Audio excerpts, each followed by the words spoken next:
प्यारे बच्चों, class 8th की साइंस की क्लास में आप सभी का स्वागत है बच्चों। बच्चों आज हम एक नया चैप्टर स्टार्ट करने जा रहे हैं जिसका नाम है मानव निर्मित वस्तुएं, जो कि है आपका चैप्टर नंबर 2।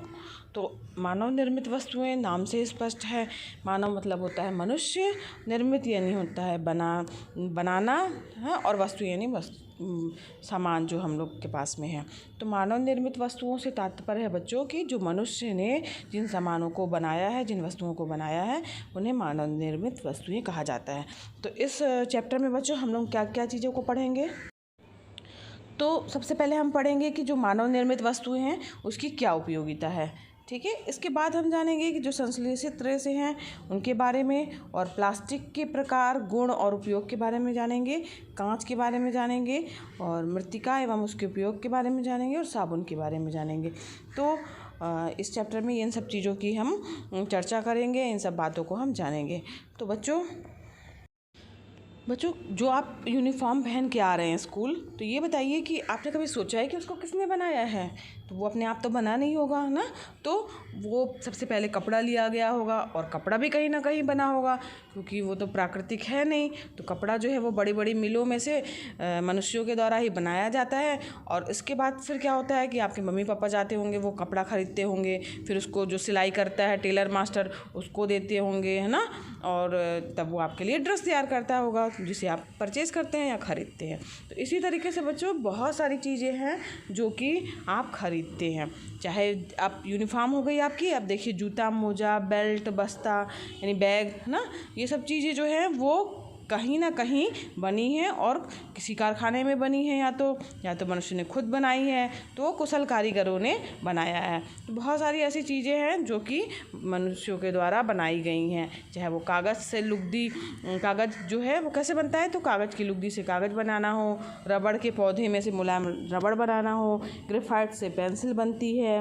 ना, और लोहे, लकड़ी या प्लास्टिक से पटरी के बनती हैं, है ना। तो ये सभी जो है वो कच्चे माल के द्वारा जो है वो मनुष्यों के द्वारा इनको एक रूप दिया जाता है जो हमारे लिए उपयोगी है। तो ये सभी वस्तुएं क्या कहलाती हैं बच्चों, मानव निर्मित वस्तुएं कहलाती हैं। तो जो आपने देखा होगा कि जो किसान वगैरह रहते हैं, जो गांव में काम करते हैं, तो उनके पास में हंसिया देखी होगी, खुरपी, फावड़ा, कुदाल ना, ये सब चीज़ें उनके पास में रहती हैं। तो ये सब चीज़ें वो क्या करते हैं, कहाँ से, वो क्या खुद बनाते हैं क्या, नहीं बच्चों, वो लोहार जो होता है, जो लोहे का सामान बनाता है, वहाँ से या फिर मार्केट में से ख़रीद करके लेके आते हैं, और ये सब चीज़ें जो हैं वो मनुष्य ही बनाते हैं। तो ये सभी मानव निर्मित हैं। तो इसके बाद बच्चों जो बर्तन हैं जो आप यूज़ कर रहे हैं, घड़ी हो गई, साइकिल हो गया, स्कूटर हो गया, कुर्सी, मेज़, फर्नीचर जिसमें आप ये सब बैठे हुए हैं, ये सभी जो है हमारी दैनिक जीवन में उपयोगी वस्तुएं हैं जो कि मानव निर्मित हैं। यहाँ बच्चों चित्र देख रहे होंगे, यहाँ पे बहुत सारी ऐसी वस्तुओं के चित्र बने हुए हैं जो कि मानव निर्मित हैं, ठीक है। तो ये सब चीज़ें जो हैं वो क्या है, मानव निर्मित हैं, ठीक। ये तो हो गई बच्चों मानव निर्मित वस्तुओं की बात। तो फिर कुछ चीज़ें तो जो हैं जैसे कि हमारे आसपास दिखाई देते हैं, पेड़ पौधे ना, जीव जंतु, मिट्टी, खनिज, ये सब क्या हैं, ये क्या इनको भी मनुष्य ने बनाया है, नहीं बच्चों, ये सभी प्राकृतिक हैं, यानी प्रकृति प्रदत्त हैं, इनको मनुष्यों ने नहीं बनाया है। अच्छा ये बताइए बच्चों, मकान, गाड़ी, साइकिल, खिलौना, साबुन, कांच, क्या ये सब भी प्राकृतिक हैं, नहीं, ये प्राकृतिक नहीं है बच्चों, ये जो है मानव निर्मित हैं। तो इस प्रकार से आपको मानव निर्मित वस्तुएं और प्राकृतिक वस्तुओं में अंतर समझ में आ गया होगा। अब हम चर्चा करते हैं बच्चों मानव निर्मित वस्तुओं की क्या उपयोगिता है। तो प्रकृति बच्चों हमें अनेक संसाधन देती है, और फिर भी जो है बहुत सारी ऐसी वस्तुएं धीरे धीरे जो है मनुष्य विकास कर रहा है, और बहुत सारी ऐसी वस्तुओं की आवश्यकता बढ़ती जा रही है। तो इसके कारण जो है वो मानव निर्मित वस्तुएं बनी। पहले क्या होता था बच्चों कि जो मनुष्य था उसकी आवश्यकताएं बहुत सीमित थी। उन्हें बहुत सारी चीज़ों की आवश्यकता नहीं पड़ती थी और उनको उतना समझ में भी नहीं आता था कि हमें क्या चाहिए क्या नहीं चाहिए। और उसका जीवन जो था वो केवल प्राकृतिक स्रोतों पर ही निर्भर था। वो फल लेके तोड़ लेके खा लेते थे, इसी तरीके से अपना जीवन वो व्यतीत करते थे। लेकिन जैसे जैसे विकास हुआ, जनसंख्या की वृद्धि हुई, वैज्ञानिक प्रगति हुई, तो मनुष्य की जो आवश्यकताएं हैं वो धीरे धीरे क्या होती गई, बढ़ती गई। जिसके कारण जो है वो कई मनुष्य ने अपना दिमाग लगाया, है ना, कौशल लगाया अपना, जिससे अनेक वस्तुओं का जो है निर्माण मनुष्य ने किया है। तो इस प्रकार से जो है मानव निर्मित वस्तुओं का विकास होता गया। जैसे अब ये लगा कि इसकी ज़रूरत है, खाना भी हम पका के खा सकते हैं। जब आग की खोज हुई तो ये हुआ कि चलो इसको पका के खाया जाए तो अच्छा लगेगा, टेस्ट आएगा। तो इसी तरीके से पकाने वाले सामान किस में चाहिए हैं, बर्तन चाहिए हैं, ये सब चीज़ें चाहिए हैं, तो वो सब चीज़ों की भी आवश्यकता हुई। तो इस तरीके से जो है जिसकी आवश्यकता हुई मनुष्य जो है वो बनाता गया। तो मनुष्य की प्रमुख आवश्यकताएं वास्तव में होती क्या हैं बच्चों? सबसे अगर कहा जाए कि मेन जो है आवश्यकता क्या है, तो हम लोग क्या बोलते हैं बच्चों? रोटी, कपड़ा और मकान। रोटी, कपड़ा और मकान है। तो इससे क्या मतलब हुआ कि मनुष्य की जो प्रमुख आवश्यकताएं हैं, भोजन हो गया, कपड़ा यानी वस्त्र हो गया, और मकान यानी जिसमें उसको रहना है। तो अब हम इन्हीं चीज़ों की चर्चा कर लेते हैं कि ये किस तरीके से बनी। तो सबसे पहले हम बात करते हैं बच्चों कपड़े की। तो जो कपड़ा है वो कैसे बना? तो कपड़ा से हम जो कपड़ा है बच्चों वो किस काम आता है? तो शरीर को ढकने के लिए और तथा सुरक्षा के लिए जो है हम इसका उपयोग करते हैं। तो इसके लिए बच्चों जो कपड़ा है उसमें हम क्या क्या चीज़ें पहनते हैं? तो पैंट, शर्ट, कुर्ता, साड़ी, है ना, सलवार कमीज, जांघिया, बनियान, इन सब चीज़ों का उपयोग करते हैं। और जब सर्दी होती है तो उससे बचने के लिए हम क्या करते हैं? पहनते हैं ऊनी कपड़े पहनते हैं बच्चों, स्वेटर पहनते हैं, शाल ओढ़ते हैं, कार्डिगन पहनते हैं, कंबल वगैरह ओढ़ते हैं, लोई आदि का प्रयोग करते हैं। तो क्या बच्चों आप सोच सकते हैं या बता सकते हैं कि ये वस्त्र किस प्रकार से तैयार किए गए हैं? तो बच्चों तो जो सूती वस्त्र है वो कैसे बना है? तो वो कपास के रेशों से बनता है। ऊनी वस्त्र जो है वो भेड़ के बालों से बनता है या संश्लेषित रेशों से तैयार किया जाता है, क्योंकि हम पिछली वीडियो क्लास 7th में हम लोगों ने पढ़ा था किस तरीके से भेड़ों के बाल से ऊन बनता है। और 6th क्लास में हम लोगों ने पढ़ा था बच्चों कि सूती वस्त्र किस तरीके से कपास के द्वारा बनाए जाते हैं। बहुत सारे बच्चों अभी ये तो रेशे जो है प्रकृति के द्वारा प्राप्त होते हैं, लेकिन कई बार ऐसा था कि हमें कपड़े की ज़्यादा ज़रूरत है, रेशे हमारे पास में कम हैं, तो बहुत सारे जो हैं वो सिंथेटिक रेशे भी बनाए जो कि मनुष्य ने बनाए हैं। नायलॉन हो गया, है ना, टेरिलीन हो गया, ये पॉलिस्टर धागों से बने वस्त्र हैं जिनका अत्यधिक उपयोग हो रहा है। और धागे जो हैं संश्लेषित रेशों से तैयार किए जाते हैं और इन धागों से जो है निर्मित वस्त्र जो है अधिक आकर्षक और टिकाऊ होते, ज़्यादा दिन तक चलते हैं, है ना। तो इसके कारण जो है इसका प्रयोग जो है धीरे धीरे बढ़ता जा रहा है। तो इस प्रकार से वस्त्र भी किसने बनाए हैं? वो मनुष्यों ने बनाए हैं। उसमें रेशे जो हैं वो प्राकृतिक हैं, वो प्रकृति से हम लोगों ने प्राप्त किए हैं ना। यहाँ देखिए एक तालिका बनी हुई है आपके सामने। सूती वस्त्र जो है किससे बनता है? सूती धागे से बनता है जो कि कपास से प्राप्त होता है स्रोत उसका। ऊनी वस्त्र ऊनी धागे से बनता है जो कि जंतुओं के बालों का प्रयोग किया जाता है उससे बनता है। रेशमी जो है वो रेशमी धागे से बनते हैं वस्त्र, और जो कि रेशम के कीट के द्वारा प्राप्त होता है हमें। टेरिलीन जो है वो संश्लेषित रेशों से बनता है जो कि मनुष्यों ने खुद बनाए हैं, ठीक है। जैसे नायलॉन, टेरिलीन, ये मनुष्यों ने इन रेशों को खुद बनाया है, बाकी जो है ये प्राकृतिक स्रोतों के द्वारा जो है ये प्राप्त होते हैं और उससे हम रेशे बनाते हैं और उसके बाद उसका वस्त्र का निर्माण हम करते हैं। तो ये हो गई बच्चों वस्त्र के बारे में चर्चा। अब हम जानते हैं कि भवन निर्माण मतलब दूसरा हमारा क्या है? मकान। रोटी, कपड़ा और मकान था, तो अभी हम लोगों ने कपड़े की चर्चा कर ली। अब हम चर्चा कर रहे हैं मकान की यानी भवन निर्माण की। उसको किस तरीके से मनुष्यों ने बनाया। बच्चों आप लोगों ने अपने आसपास देखा होगा, कई लोगों के घर बनते हैं ना, देखा होगा ना, देखते होंगे कि हाँ घर बन रहे हैं, तो उसमें किन किन पदार्थों का प्रयोग किया जाता है, आप बता सकते हैं क्या? तो आप लोगों ने देखा होगा मेन क्या होता है जब घर बनता है, तो ईंटें आती हैं ना, ईंट ज़रूरत है उसके लिए, पत्थर ज़रूरत होते हैं, लोहे के गार्डर की ज़रूरत पड़ती है, सरिया आते हैं, सीमेंट चाहिए है, बालू चाहिए है, मुरम चाहिए है, मिट्टी का भी प्रयोग होता है। तो इन सब चीज़ों से जो है वो भवन जो है या घर बनते हैं। और अब ये जो चीज़ें हैं इसमें से जो है ईंट, सरिया, गार्डर, सीमेंट, ये सब क्या है, मानव निर्मित हैं, यानी इनको मनुष्य बनाता है।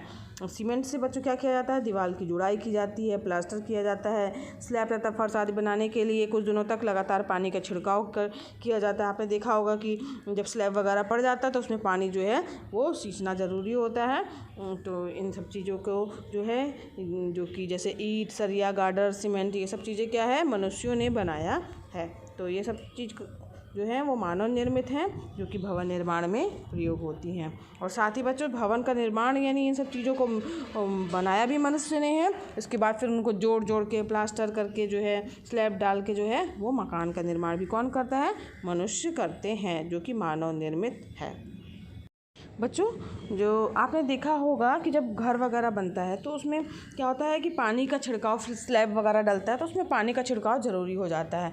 तो आपने सोचा है कि उसमें पानी का छिड़काव या इतने दिन तक पानी में क्यों रखना पड़ता है, तो क्या कारण है, अगर हम ऐसा नहीं करेंगे तो क्या हो जाएगा।